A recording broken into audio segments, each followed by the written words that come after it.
On the night of November 24th, 2025, just before midnight, a 2-year-old girl sat somewhere inside an apartment on Indianapolis's South Side. Outside her door, in that same home, her mother lay dying from multiple gunshot wounds. Amanda Sheree Jones was just 26 years old. Within minutes, she would be gone.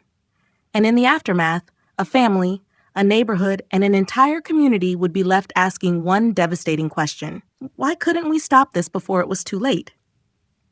If you believe stories like Amanda's deserve to be heard, that these cases need attention and justice, hit that subscribe button right now for Crime Bits. Turn on notifications, because every case we cover represents a real person, a real family, and a system that either worked or failed. Let's make sure Amanda Sheree Jones is remembered, and that her story pushes us all toward change. Amanda Sheree Jones was 26 years old. She was a mother, she was a daughter, she was a cousin who her family loved deeply. To those who knew her best, especially her cousin Denaja Ivy, Amanda was more than just family.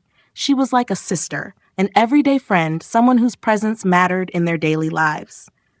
But Amanda was also living in a situation that terrified the people who loved her most. She was in a relationship that those closest to her recognized as dangerous, and they'd been warning her for what seemed like forever.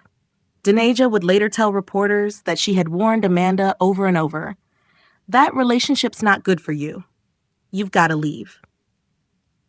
Think about what that means for a moment. Imagine watching someone you love, someone you consider a sister, stay in a situation that you know deep in your bones could hurt them or worse. Imagine the helplessness of warning them, pleading with them, and still watching them stay. That's where Amanda's family found themselves.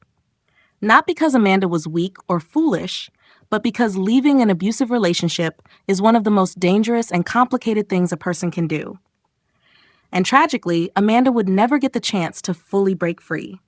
Amanda lived in the 700 block of Turtle Creek North Drive in the Brookwood Apartments near Thompson Road and U.S. Route 31 on Indianapolis's South Side.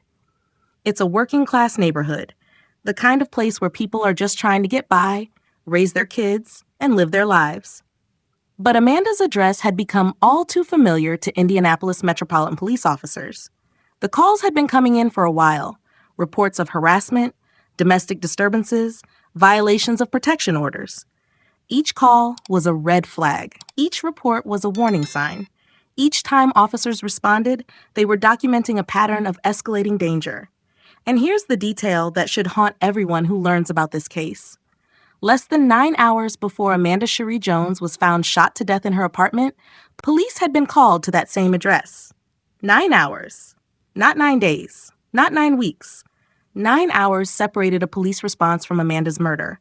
What happened in those 9 hours? What was said? What was done? What opportunities were missed? These are the questions that investigators, family members, and advocates are still grappling with, because those 9 hours represent a window, a moment when intervention might have saved a life. Court records tell us even more about the dangerous situation Amanda was trapped in. At some point before her death, someone presumably connected to the relationship that concerned her family was charged with felony intimidation. That's not a minor charge. Felony intimidation means someone threatened Amanda in a way that was serious enough to warrant criminal prosecution. A protection order was put in place, a legal barrier meant to keep Amanda safe. But here's what happened next. Those charges were dismissed. The case that was supposed to protect Amanda, that was supposed to hold someone accountable for threatening her, simply went away. Why were those charges dismissed? What led to that decision? Did Amanda ask for them to be dropped, perhaps under pressure or out of hope that things would get better? Did prosecutors lack sufficient evidence? Did the system fail to prioritize her safety? We don't know the full story, but we know the result. The legal protection that was supposed to shield Amanda ultimately didn't save her. November 24th, 2025. It was a Monday night, late, approaching midnight. Most people in the Brookwood Apartments were winding down their evenings, maybe watching TV, maybe already asleep. And then, at approximately 11:54 p.m., the sound of gunshots shattered the quiet. Multiple gunshots. The kind of sound that makes your heart stop, that makes you freeze and wonder if you really heard what you think you heard. Neighbors called 911. Indianapolis Metropolitan Police officers responded immediately, rushing to the 700 block of Turtle Creek North Drive. When they entered Amanda's apartment, they found her suffering from multiple gunshot wounds. First responders did what they could, but it was too late. Amanda Sheree Jones was pronounced dead at the scene. She was 26 years old, and her life was over. But there was someone else in that apartment. Amanda's 2-year-old daughter was there. A toddler, not even old enough to fully comprehend what was happening, was present while her mother was shot and killed. The child was physically unharmed. Thank God for that small mercy. But what about the psychological impact? What about the trauma that this little girl will carry with her? She's too young to remember the details, maybe. But trauma lives in the body, even when memory fails. The Indiana Department of Child Services was contacted immediately and took custody of the child. That little girl will now grow up without her mother, and that's a loss that can never be repaired. At the scene that night, police detained 2 individuals as persons of interest. 2 people were right there, present when officers arrived, and investigators immediately began questioning them about what had happened. Who were these people? What was their relationship to Amanda? What did they know about what had occurred in those final moments? For a moment, it seemed like answers might come quickly, like justice might be swift. But then both individuals were released. No arrests were made that night. And as of the latest information available, we're now several days past Amanda's death. No one has been formally charged in connection with her murder. The case remains open. The investigation continues. But for Amanda's family, for her daughter, for everyone who loved her, there's no closure. There's no justice yet. Just questions, grief, and the agonizing wait for answers. Detective Mikkel Dinson from the Indianapolis Metropolitan Police Department's Homicide Office is leading the investigation. Detectives are working to build their case, interviewing witnesses, reviewing evidence, trying to piece together exactly what happened in Amanda's apartment that night and who is responsible. But they need help. They need the community to come forward with information.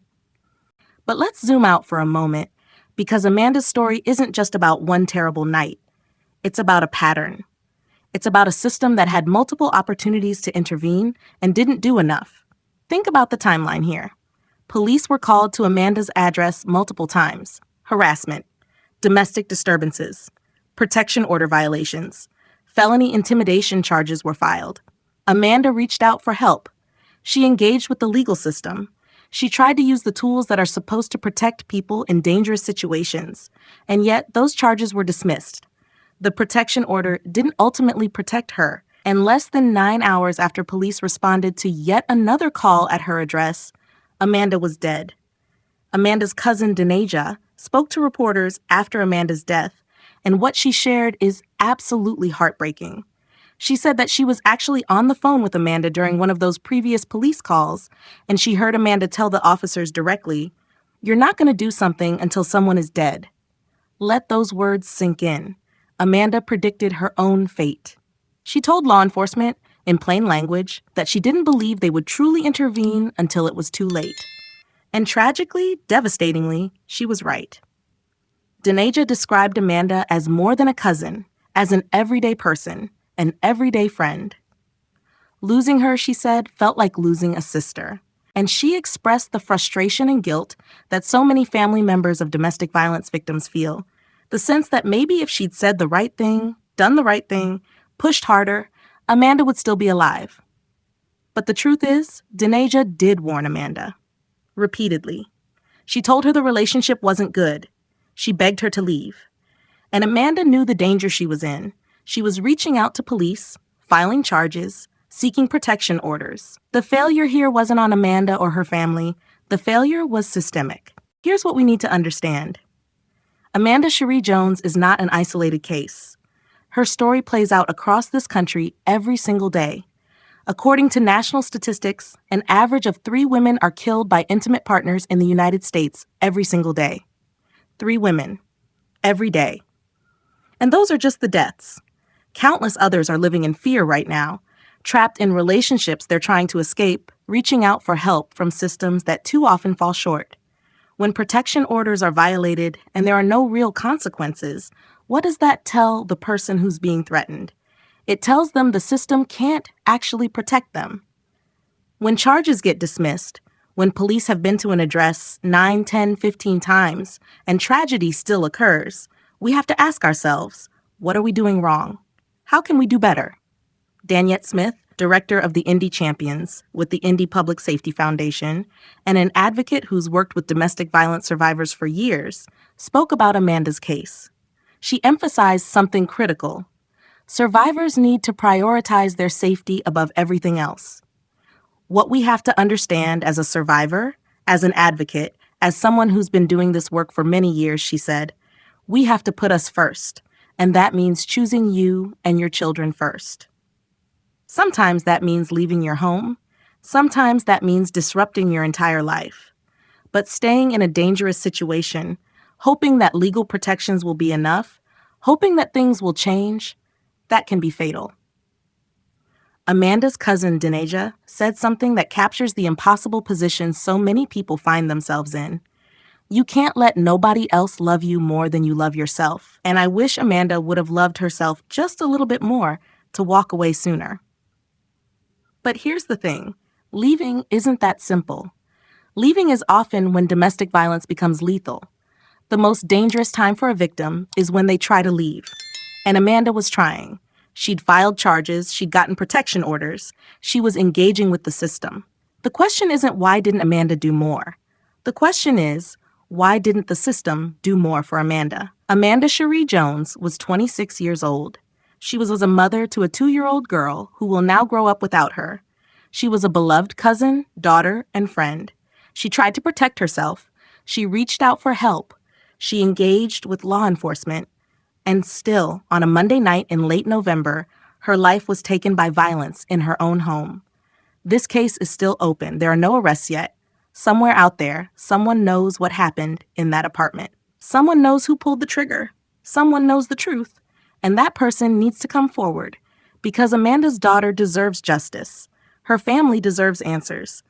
And we, as a society, need to ensure that her death wasn't in vain. If this case has moved you, if it's made you think about how we respond to domestic violence, how we protect victims, how we hold abusers accountable, don't let that feeling fade. Share this story. Talk about these issues. Support local domestic violence organizations. Demand better from law enforcement and the justice system. And if you or someone you know is in a dangerous relationship, please reach out. Subscribe to Crime Bits for more stories that demand attention and justice. Hit that notification bell so you never miss a case.